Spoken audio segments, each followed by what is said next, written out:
Hello, my name is Susan Lennox, and I'm here today with Jan Winhall, who is one of the 3 faculty members for the upcoming Focusing Certification Weeklong. Hi, Jan. How are you today? I'm good, thank you. Great to be with you. You too. We're really lucky and very privileged to have Jan with us today, and also as a faculty member at the Weeklong. Jan is a very talented and experienced focusing teacher and focusing-oriented therapist. She's going to be telling us a bit about the focusing with trauma model that she has developed and will be presenting at the Weeklong. But before we start our discussion with Jan, I wanted to pitch a little bit more about her many talents. She has just completed an article in this wonderful new book, Focusing-Oriented Psychotherapy, which you can get at the Focusing Institute store. And her article there is on treating addiction with the felt sense experience model. So hope you'll all look at that. Jan recently presented her model on trauma in the Focusing Highlights series, which is available through the Focusing Institute on a pay-as-you-can basis. Jan, is the recording of your talk available?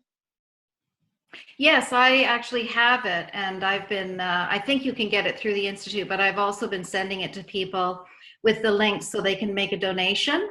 Oh, great. Watch it at their leisure. Wonderful. Okay, so that, and it was a very well attended and excellent presentation. So anyone who would like to hear more extensively about Jan's model can do it that way. Also, there's a little blurb on her model on the Focusing Institute website in the drop-down box under Focusing and Trauma. And you can read more and see the graphic of her model there. So with no further ado, let's find out about Jan and about what she hopes to offer at the Weeklong, and this will be a lot of fun to hear all about it. So Jan, let's just start with your experience as a new faculty member, working with an international faculty and preparing for an international audience at the Weeklong in October. What has that been like for you? It's a lot of fun. It's a very rich experience. It's quite, we meet every 2 weeks for an hour, and we rotate taking turns on various things that have to be done.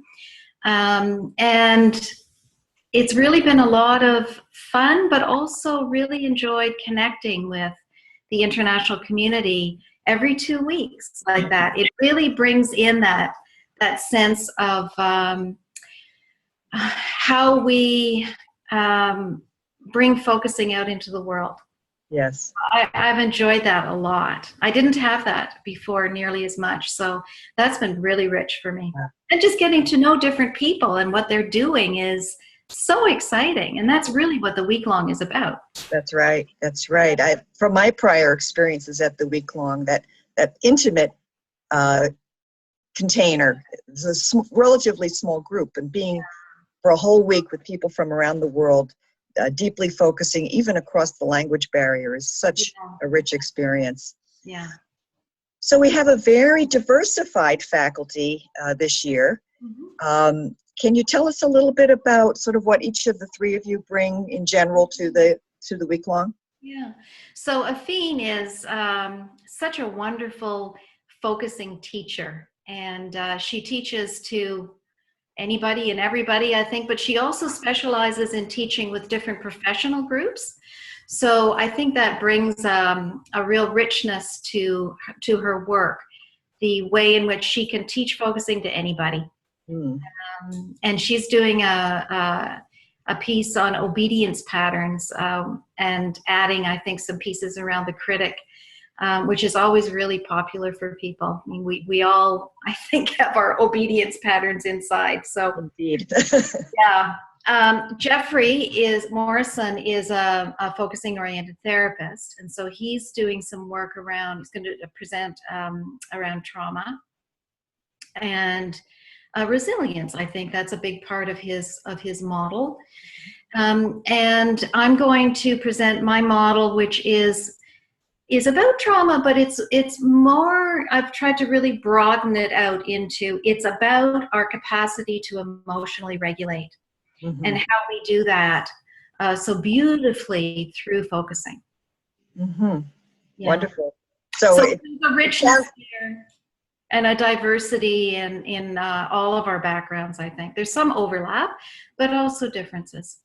right, and I think you mentioned to me that you've taken great care as a faculty to make sure that the programs don't overlap, that each of you is hitting a unique subject matter area. Yeah, I think, life overlaps, so they'll come together.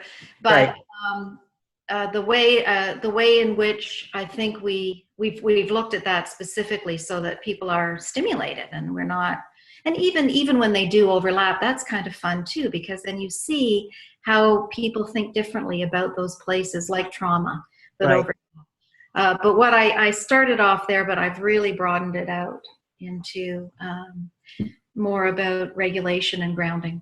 Right. Great. So that is clearly of applicability, not just to therapists, but to all of us humans who have to deal with our emotions.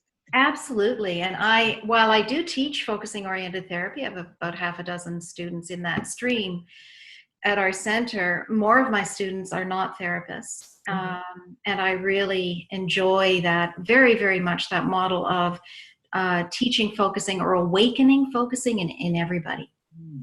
Awakening focusing. I like that expression very much. Yeah.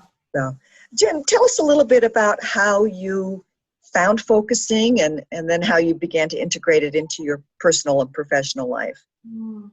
I found focusing through Mary Armstrong. Mary was my teacher at the Center for Focusing in Toronto. And I learned so much from her about how to be with focusing and how to teach focusing. And I was working, it was through working with somebody who had dissociative identity disorder, and Mary's name came up as someone to go to for consultation. So I ended up going to her, and then she chatted away about this thing called focusing. That's how it started. And then it just completely resonated for me because I think I was just always doing it anyway. So it was like, it was a feeling of like, oh yes, I know this. Yeah. Did you have a sense of the particular strength or contribution of focusing to the kind of work that you were doing with your clients?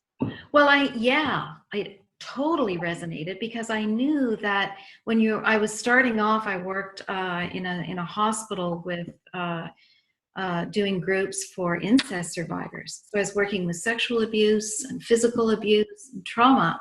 And I realized that I was working kind of from the neck up, talking. And some people were obviously going down, but I realized that all the trauma was down. Yes. Oh, yeah. So I had to find something that went down there. And in looking around back in those days I guess that was in the 80s, really, a lot of what was working down there in an embodied way was really re-traumatizing. Yes, right.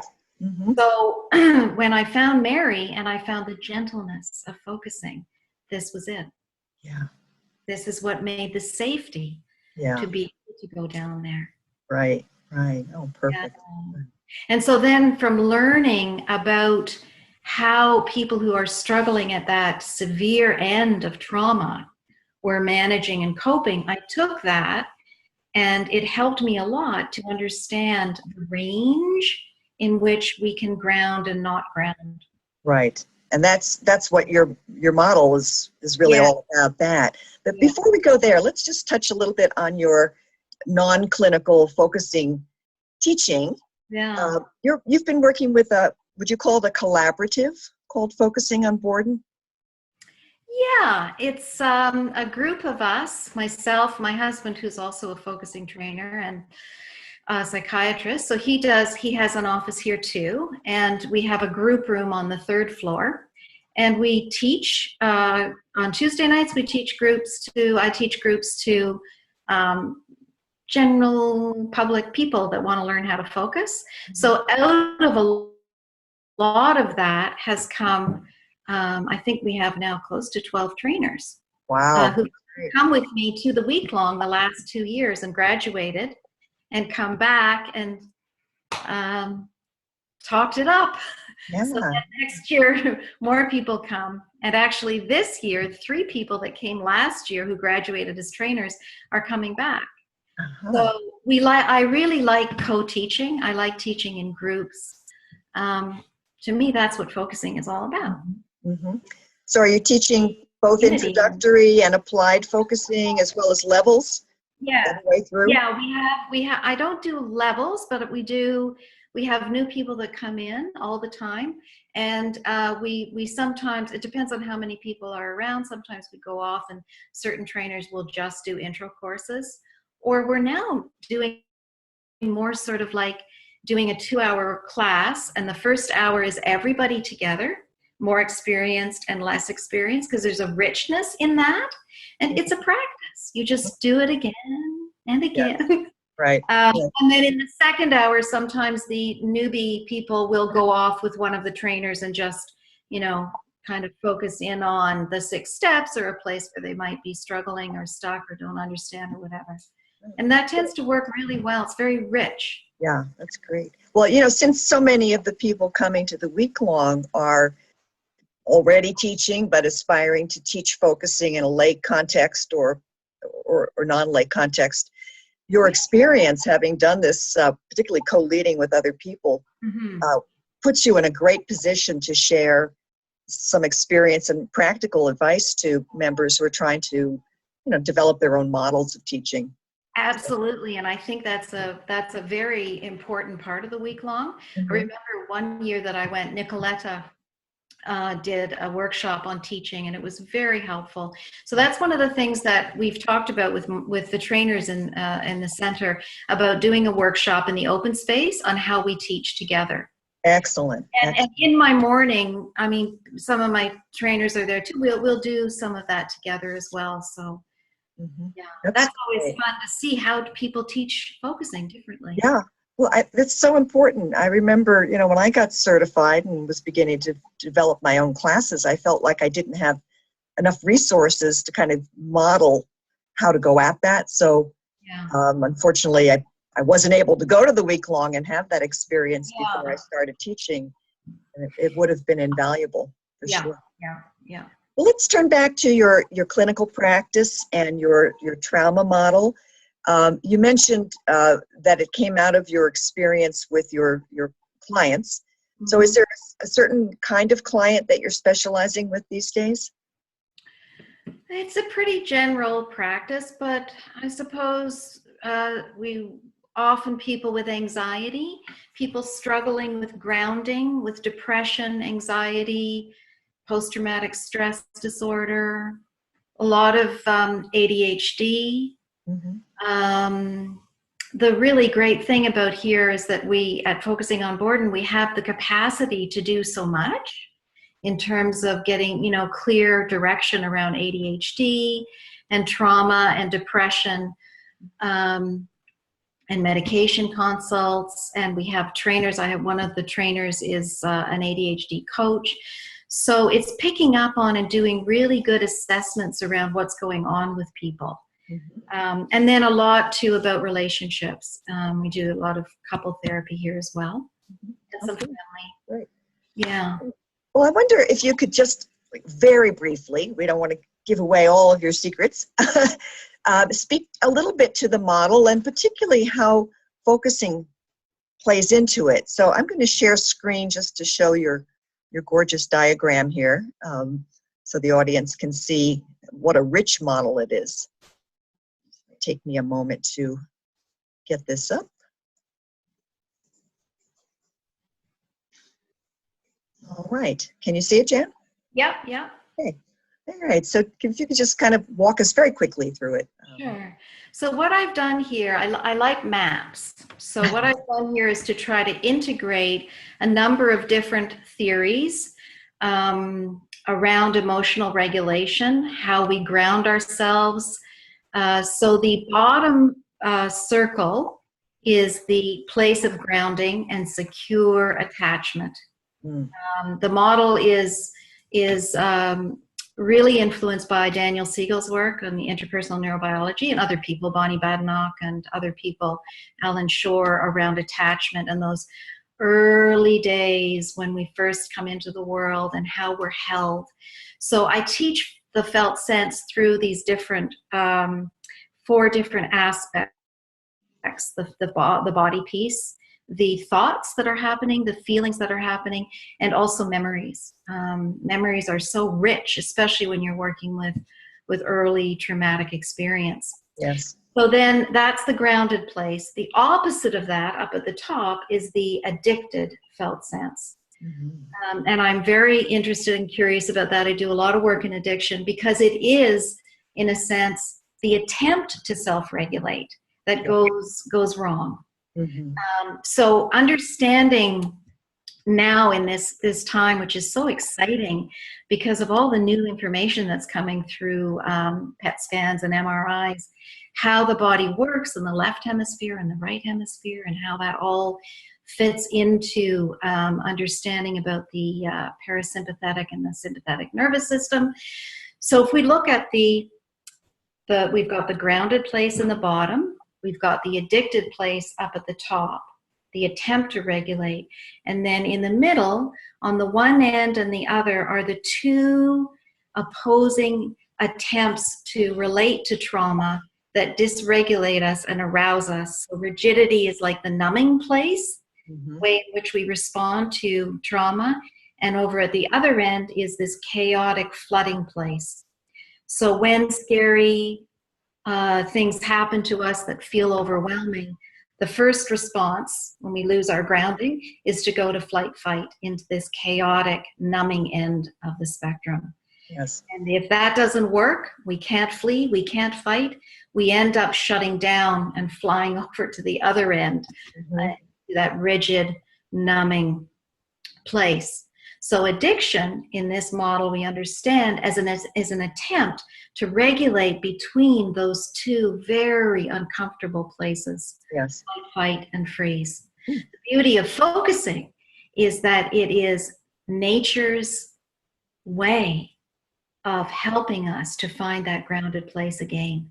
Yes, yes, right. And it's so wonderful because it's such a non-pathologizing way of understanding mental health.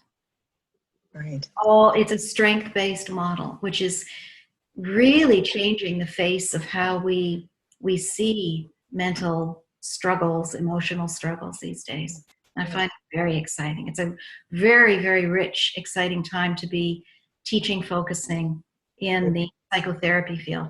It is indeed. And I see the felt sense is connecting all the parts of the model. It really is integral to how you're working. Let me just stop the screen share so we can see your lovely self more fully. There you are. Okay. So again, I just want to ask you to speak to how learning this model and applying it at the Weeklong, how that will help not only the clinician, but the lay focusing teacher, or the human being who's attending the Weeklong. I really don't divide. I mean, I love this idea that Jean has of giving, the politics of giving therapy away. Mm-hmm. That focusing is just a natural way of being in the body. And there are some of us who go off and we become therapists. And my idea is that we can create communities so that the only time we would need to go to therapists is when we're really stuck and struggling, or we're at dead ends, or we're overwhelmed in a scary way with our focusing community. Mm-hmm. And that's what we're creating here at Focusing on Borden, which is so amazing. Yes, it is indeed.